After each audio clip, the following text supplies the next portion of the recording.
Shalom bien-aimés dans le Seigneur, grande est notre joie de nous retrouver au pied du grand roi pour notre méditation quotidienne. Nous sommes le vendredi 8 août 2025 et nous vous saluons au nom de notre Seigneur et Sauveur Jésus-Christ. Pour notre méditation de ce jour, nous allons lire un texte dans la lettre de Paul aux Romains. Romains chapitre 5 verset 8 dans deux versions. En Parole de vie 2017, il est écrit ceci. Mais voici comment Dieu a prouvé son amour pour nous. Le Christ est mort pour nous, et pourtant, nous étions encore pécheurs.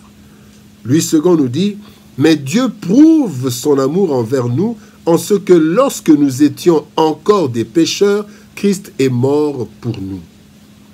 Preuve irréfutable.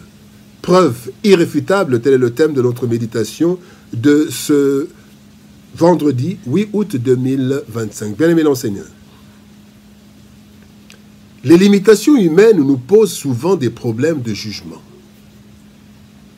Voilà pourquoi en matière de justice, par exemple, on ne peut condamner sans preuve suffisante. Dans nos relations aussi, bien-aimés, nous avons parfois besoin de preuves.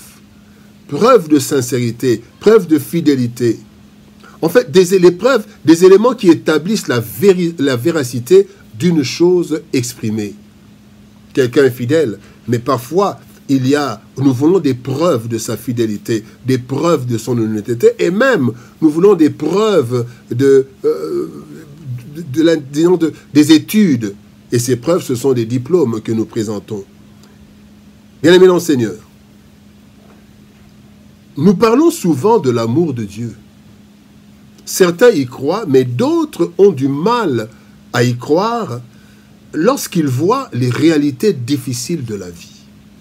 Alors, le texte de ce jour nous donne une preuve irréfutable de l'amour de Dieu envers l'humanité, quels que soient les problèmes que nous traversons.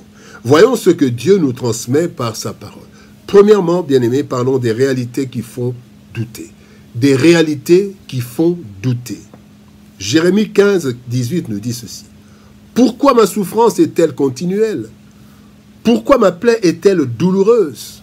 Et ne veut-elle pas se guérir? Serais-tu pour moi une source trompeuse, comme une eau dont on n'est pas sûr? Bien-aimé, c'est Jérémie qui parle. En fait, Dieu est amour, dit-on. Cependant, lorsque nous voyons et surtout lorsque nous vivons les réalités de cette vie, nous nous posons mille et une questions, comme par exemple Lamentation 3.36, quand on fait tort à autrui dans sa cause, le Seigneur ne le voit-il pas? Juge chapitre 6, verset 19, c'est Gédéon qui parle. Ah mon Dieu, si l'Éternel est avec nous, pourquoi toutes ces choses nous sont-elles arrivées? Nous ne sommes-nous pas posé ces questions, bien-aimés? Peut-être que tu te poses la question en ce moment, à partir des choses que tu traverses. Des questions comme comment, pourquoi, jusqu'à quand, etc., expriment des doutes qui se dressent devant nous pendant les temps difficiles, devant les réalités difficiles à comprendre ou à accepter. Devant les doutes, bien-aimés, notre âme a besoin de preuves. C'est d'ailleurs dans ce sens-là que Christ a opéré des miracles. En effet, il dit dans Jean chapitre 10, verset 25, « Je vous l'ai dit et vous ne croyez pas.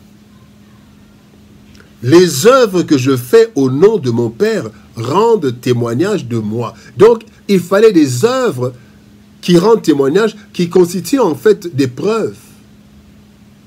Élie a invoqué le Seigneur, le feu est descendu, c'était des preuves que c'était l'Éternel qui était Dieu. Bien-aimé, le deuxième point, un amour qui sauve. Jean 3,16. Car Dieu a tant aimé le monde qu'il a donné son Fils unique afin que quiconque croit en lui ne périsse point, mais qu'il ait la vie éternelle. Bien-aimé, l'amour de Dieu est une vérité qui est relatée de Genèse à Apocalypse, de la création jusqu'à la fin du monde et jusqu'à la nouvelle terre et aux nouveaux cieux. Le fondement, c'est l'amour. Car il est écrit dans 1 Jean chapitre 4, verset 8, que Dieu est amour. Cependant, cet amour est parfois mal ou pas compris. Sachons-le, bien-aimé. 3 choses que nous devons savoir. D'abord, le plus grand intérêt de Dieu, c'est le salut final, donc la vie éternelle. 1 Timothée 2,4, la Bible dit « Dieu veut que tous les hommes soient sauvés ».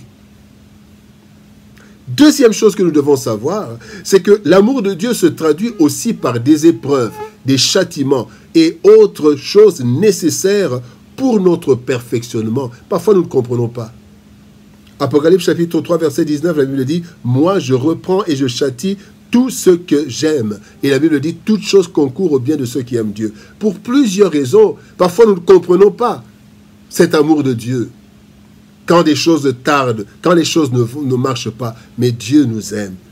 Troisième chose que nous devons savoir, c'est que notre âme vaut mieux que nos avoirs.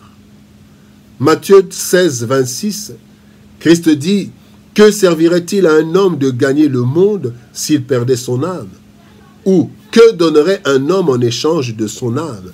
Donc, bien aimé, la priorité de Dieu, ce n'est pas de nous rendre prospères sur cette terre, parce que nous allons tout perdre. Mais la priorité de Dieu, c'est que notre âme soit sauvée, parce que l'éternité nous attend. Évidemment, il promet aussi sur cette terre des bénédictions. Alors, à cause de son amour, bien aimé, l'objectif principal de Dieu, c'est le salut. Salut de tout homme sans exception. Nous avons lu Jean 3,16. Quiconque croit ne périsse point, mais qu'il ait la vie éternelle. Quiconque. Et le troisième point maintenant, bien aimé, plus de doute. Romains chapitre 8, versets 38 à 39 nous dit « Oui, j'en suis sûr. Rien ne pourra nous séparer de l'amour que Dieu nous a montré dans le Christ Jésus notre Seigneur. Ni la mort, ni la vie, ni les anges, ni les esprits, ni le présent, ni l'avenir, ni tous ceux qui ont un pouvoir, ni les forces d'en haut, ni les forces d'en bas, ni toutes les choses créées, rien ne pourra nous séparer de l'amour de Dieu. » Bien-aimé dans le Seigneur, Dieu aurait pu sauver l'homme par divers moyens, autres moyens, à cause de sa souveraineté. Cependant, connaissant la fragilité de l'homme et le désir de l'homme de voir des preuves, pourquoi Dieu a décidé d'apporter une preuve irréfutable, l'œuvre de Golgotha, en ces points. Bien-aimés, 4 points. Premier point, Dieu donne à l'humanité son Fils unique. Jean 3,16. Quelle preuve! Deuxième élément, Christ accepte de se dépouiller et de devenir comme un simple homme. Philippiens, chapitre 2, verset 7. Il s'est dépouillé lui-même en prenant une forme de serviteur, en devenant semblable aux hommes et ayant paru comme un simple homme. Troisième fait, Christ accepte une mort atroce, scandaleuse, pour sauver l'homme. 1 Corinthiens 1, 23. Nous prêchons Christ crucifié, scandale pour les Juifs et folie pour les païens. Quatrième fait, Christ est ressuscité et va préparer une place de choix pour ceux qui l'ont amené à la croix. Jean 14, 2, je vais vous préparer une place. Bien-aimés, quelle preuve de plus?